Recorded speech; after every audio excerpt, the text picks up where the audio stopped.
सहेंगे, नहीं सहेंगे, नहीं सहेंगे। पुकारों में भोजपुरी का पान नहीं सहेंगे, नहीं सहेंगे, नहीं सहेंगे। झारखंड सरकार को बर्खास्त करो, बर्खास्त करो। झारखंड सरकार को बर्खास्त करो, बर्खास्त करो। धर्मघी का पान नहीं सहेंगे, नहीं सहेंगे, नहीं सहेंगे। पुकारों में भोजपुरी का पान नहीं सहेंगे, नहीं सहेंगे, नहीं सहेंगे। झारखंड सरकार को बर्खास्त करो, बर्खास्त करो। झारखंड सरकार को बर्खास्त करो, बर्खास्त करो।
आज हम लोग झारखंड सरकार के मुख्यमंत्री का हम लोग पुतला दहन किए हैं,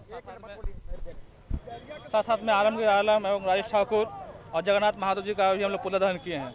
आज धनबाद बोकारो में हम लोग जो भाषा का अपमान किया जा रहा है, हम लोग को दिया हुआ मान सम्मान को वापस ले लिया है। आज हमारे धनबाद में हम लोग वोट दे के हम लोग सरकार बनाने के काम किए हैं। हमारे वोट के माध्यम से आज सरकार बना है। जैसे ही सरकार बना है हम लोग यह अपेक्षा रखे थे कि हम लोगों का मान सम्मान और बढ़ेगा, हम लोग आने वाला पीढ़ी को हम लोग रोजगार मिलेगा, शिक्षा में और भी हम लोग आगे बढ़ेंगे। लेकिन जस्ट हम लोग को उल्टा हो गया। तो हम झारखंड सरकार को ये बताना चाहेंगे, जिस तरह से हम लोग अपमान किए हैं तो मैं कभी हम लोग भूलेंगे नहीं। इसका हम लोग जवाब देने के लिए तैयार हो गए हैं। हम लोग इस मंच के माध्यम से हम लोग जन जागरण अभियान चालू कर दिए हैं और हम लोग जितने भी इस भाषा के लोग हैं हम लोग आप लोगों को दिखा देंगे कि आने वाले समय में आपको सरकार नहीं बनने देंगे। इसके लिए हम लोग जिस तरह का भी आंदोलन करना पड़ेगा, आंदोलन चरणबद्ध हम लोग आंदोलन करने के लिए तैयार हैं और करते रहेंगे। आज हम लोग मगही भोजपुरी मैथिली संस्कृति बचाओ मंच झारखंड प्रदेश के द्वारा हम लोग आज मुख्यमंत्री हेमंत सोरेन, मंत्री जगन्नाथ महतो, मंत्री आलमगीर आलम और कांग्रेस के प्रदेश अध्यक्ष राजेश ठाकुर का पुतला दहन किए। पुतला इसलिए दहन किए हैं कि कुछ दिन पहले 26 जनवरी को जो है हम लोगों को मैथिली भोजपुरी और मगही को यहाँ पर द्वितीय भाषा का दर्जा दिया गया। आज बिना धनबाद बोकारो में सर्वे कराए हुए आज जो है हम लोग को फिर से छीन लिया गया। वो लोग कहता है कि गांव में भाषा नहीं बोला जाता है, लेकिन आपको हम इस माध्यम से कहना चाहते हैं, क्या धनबाद झरिया का जो शहरी क्षेत्र है धनबाद बोकारो का अंग नहीं है? वो लोग बोलता है कि यहाँ हम माटी का लाल है, हम बोलते हैं कि माटी का लाल मेरा भाषा का लोग था। जब मट्टी कोड़ने के बाजी आया था 100 साल पहले तो वो लोग भाग गया था। अब मेरा भाषा वाले लोगों को रोजगार के लिए लाया गया था और मेरा लोगों ने माटी कोड़ के पत्थर लोहा और अबरक और लोहा को बना करके आज देश और दुनिया में रोशन किया है। देखिए, पहले तो सरकार को यह स्पष्ट करना चाहिए कि भोजपुरी, मगही, अंगिका, मैथिली समेत जिन भाषाओं को क्षेत्रीय का दर्जा दिया गया था तो किस आधार पर दिया गया था और हटाया गया तो किस आधार पर हटाया गया? क्या एक समूह विशेष के विरोध के कारण भोजपुरी, मगही, अंगिका को क्षेत्रीय भाषा के कैटेगरी से हटा दिया गया? क्या सरकार का इकबाल खत्म हो गया है कि कुछ मुट्ठी भर लोगों के विरोध के कारण ये लोग भाषा का खेल कर रहे हैं? कब से रहा इस क्षेत्र में इसका प्रभाव? देखिए, जहाँ तक हमको जानकारी है इतिहास का अध्ययन करने के बाद, जब 1912 में ब्रिटिश गवर्नमेंट था, उस समय प्रोविंस ऑफ बंगाल और प्रोविंस ऑफ उड़ीसा का गठन हो रहा था, तो यह मानभूम का हिस्सा था। धनबाद और बोकारो बंगाल के जिला मानभूम का ये हिस्सा था और इसको बिहार के हिस्से में शामिल किया गया भाषाई आधार पर ही, क्योंकि यहाँ पर बिहार के भोजपुरी, मगही भाषा भाषी, अंगिका भाषा भाषी, मैथिली भाषा भाषी लोग अधिकांशतः निवास करते थे। इसी आधार पर बंगाल से काट कर इसको बिहार के हिस्से में शामिल किया गया। भाषाओं को शामिल किया गया है, उसमें से 8 भाषा ऐसी है जिसकी पढ़ाई किसी विश्वविद्यालय में नहीं होती, कहीं नहीं होती है, और उसको भाषा का दर्जा दिया गया है।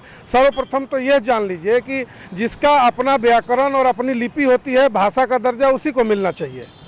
और आप अपनी भाषा का डिमांड कीजिए, ये जायज़ है, लेकिन किस आधार पर आप किसी भाषा से नफरत और द्वेष फैला रहे हैं और तरह तरह के उकसाने वाले बयानबाजी कर रहे हैं।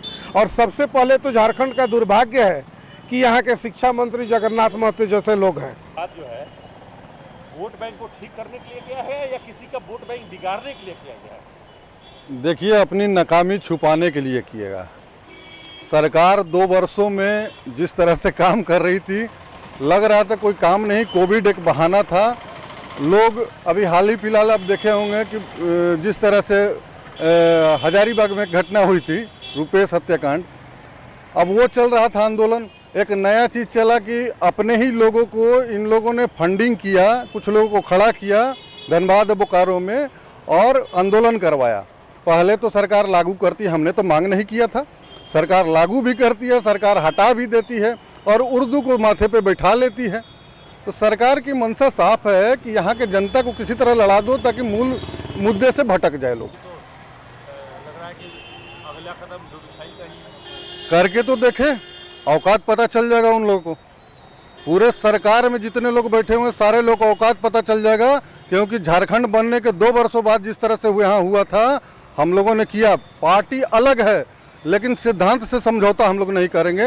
ये निश्चित रूप से धनबाद ही उसका जन्मदाता रहा उस आंदोलन का भी, और ये करके तो देखे। बोल रहे लोग कि हम डोमिसाइल लागू करेंगे। 1932 में तो देश में आजाद नहीं था, तो 1932 के खतियान के बाद कहाँ से आ गया? अरे खतियान अपना अपना लोग निकाल तो दे, शिबू सोरेन निकाले अपना खतियान, जगन्नाथ महतो खतियान निकाले। और अगर वही करना है तो तमाम सांसद विधायकों को भी अगर नॉमिनेशन के टाइम में खतियान देखना चाहिए कि सारे लोग खतियान दिखावे, तभी उनको नॉमिनेशन करने दिया जाएगा। भोजपुरी, मगही, मैथिली भाषा, ये पूरे मामले पर विवाद को लाकर आखिर किसका भला हो रहा है?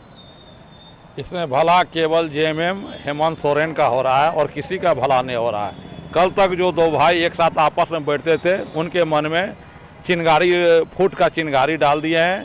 बेरोजगारों को 6,000 महीना, 1.5 लाख नौकरी और इस तरह की वादा किए थे ये देंगे, लेकिन आज की डेट में कुछ कर नहीं रहे हैं, आराम से बैठे हुए हैं। भाषा के नाम पर ये हो रहा है। कल को जब खतियान 1932 की बात आएगी, तब क्या होगा? बस कुछ नहीं होगा, केवल झारखंड को जलाएंगे ये लोग। अटल बिहारी वाजपेयी का जो सपना था एक समृद्ध झारखंड बनाने का, उसको ये हेमंत सरकार जलाने का काम कर रही है और ये कुछ नहीं कर रही है। केवल अब वोट की राजनीति के लिए ऐसा हो रहा है, भाई भाई को लोग लड़ा रहा है।